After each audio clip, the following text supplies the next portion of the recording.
I see, United having some players back possibly and maybe having a better threat on the field in terms of the team sheet.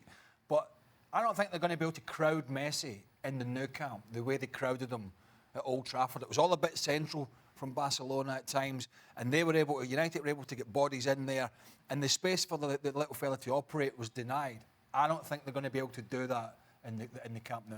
Let's take a look at some player ratings that we've got from today's match, and I think, Ale, it's pretty clear that there's a gulf in quality, right? 11 versus 11. I mean, there's a massive gulf between these two teams.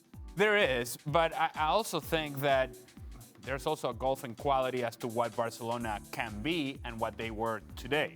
Today was all right. It was just they did whatever they needed to do in order to get a result and move away from that.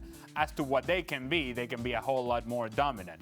Manchester United, I mean, they were solid across the lines. There wasn't really anything spectacular from Manchester United. I suppose that you can highlight the performance of Scott McTominay if you want to do that and go in that direction. I still think that this is about how Barcelona approaches the match. See, the scary part for Manchester United is that Barcelona can be a whole lot better. They know they can be a whole lot better. And if they want to be a whole lot better, they can show it. And if they can speed up the possession, they can do that too. If they want to get in behind, they can do that too. If you have a better performance from Lionel Messi, Barcelona obviously picks up their level as well. So this was their chance for Manchester United. Now, to try to think that you're going to go into Barcelona and get a result then, I just don't see it. Don't see it because you're not even going to be close to the ball, close enough so that you can pressure Barcelona and force mistakes. That's the only thing that maybe Manchester United has going for them. I don't see it happening. It was a great experience for young McTominay, though. It's not a big story here, but it was a great experience for him, and he had quite a good night. I mentioned them crowding out Messi.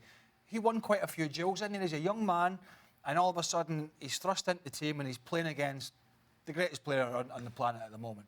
And so for experience, for a young fella like that to go in and show that he can do a sitting midfield job pretty well against some of the best players in Europe, it's a good fill-up for him. This is a guy, by the way, who, when he went away with Scotland recently and they had hardly any players when they lost in Kazakhstan to one of the worst teams in European football, the Scotland manager put him on the bench.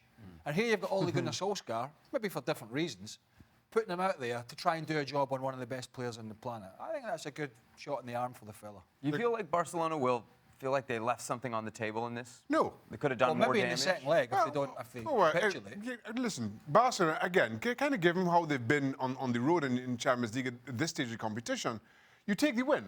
And as much as it could have been a whole lot more convincing, without question, Barcelona dominated the game. They didn't give too much away. They didn't take unnecessary chances. They could have been 2 or 3 up, as Craig rightly points out. And now you go back to the Camp Nou, where they have been good and where they have crushed teams in this competition with a 1-goal lead. That says a lot. I don't think that they leave here feeling disappointed at all. PK said earlier in the week they can't leave Manchester United alive. Did they? I don't think so. Of course, the scoreline would suggest that this is close. But based on what we saw today, what we know about these teams. I think the result makes it look closer than it really is. Look, I've sat here and I've tried to make an argument for Manchester United.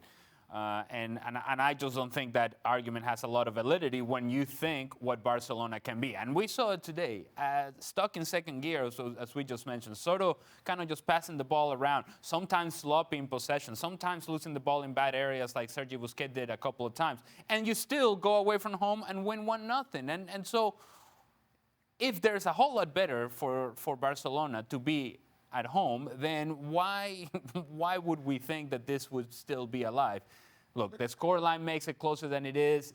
Manchester United has an opportunity, but that opportunity got smaller today. Look, the truth is, and we've been saying this for some time, this is not a great Manchester United team, not by their own standards. They're playing with house money. They should not be in this stage of the competition. How or why they're here is PSG's question to answer.